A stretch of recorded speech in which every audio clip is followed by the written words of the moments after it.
Okay, folks, so we are back to the next segment. This is now the part where your jar is already baked and looking kind of dull. It has no shine to it.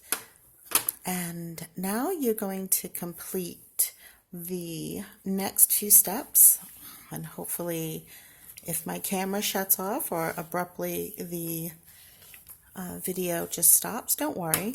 I'll just create another segment and we'll come back to it. Now, right now you have basically dried your clay. You have dried it up and you now can take a look at it to see if you have any fingerprints or not. Now, I can see a couple, but I'm sizing it up because right now I'm thinking I'm going to be painting. And so I would advise you, if you have any acrylic paint that you would like to now incorporate into your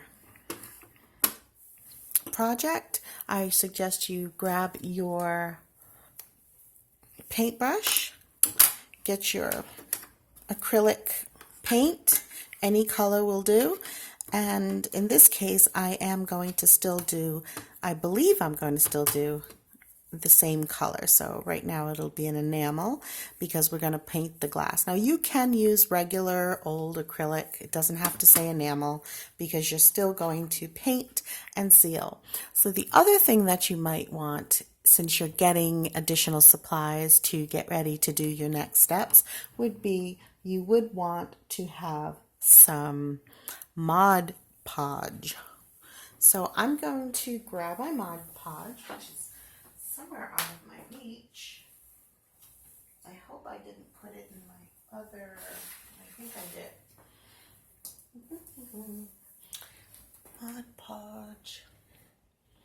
Okay, so besides Mod Podge, since I don't have the Mod Podge that I really want here, I have a huge Mod Podge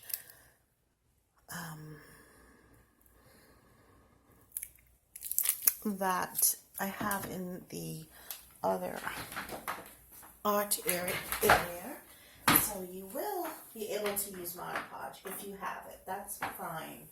If for some reason, like me, you've put your Mod Podge in your art bins for more storage in your art room, you can use something like a gloss varnish. If you don't want gloss, just use anything matte, again, like Mod Podge. So I have gloss in this case. I'm going to move this out of our way. We don't need a texture anymore, and we don't need that either. I'm still keeping this close by because I'm thinking I am going to be putting it on here. So right now you'd want to get your sandpaper.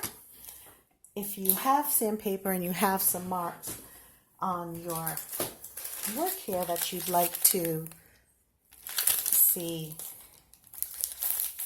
gone, you can take just a soft, not the softest, but whatever you have for sandpaper, cut a little piece off. You don't even really need that much, but if you have a little sandpaper here and you can cut a little piece off, now's the time to do that. Okay. And so with this piece, you can simply fold it over and begin sanding out lightly, very lightly. And that's what they say, very lightly. This might even be a little bit too much. But you can start sanding out lightly wherever you think that you have a little bit of fingerprinting left over. Now, once you've done all your sanding for fingerprints, you want to take the paint that you choose, make sure it's got a good shake to it, and apply your paint, and it doesn't matter what color. Again, it's up to you. And begin to paint that glass. Yes, you want to paint the glass. If you don't want your glass painted, then of course you can skip this.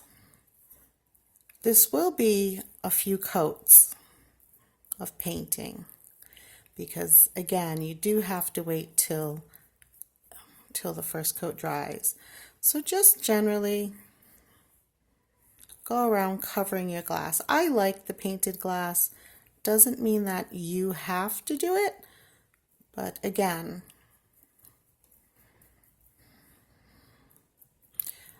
if you're following the video and you want it to be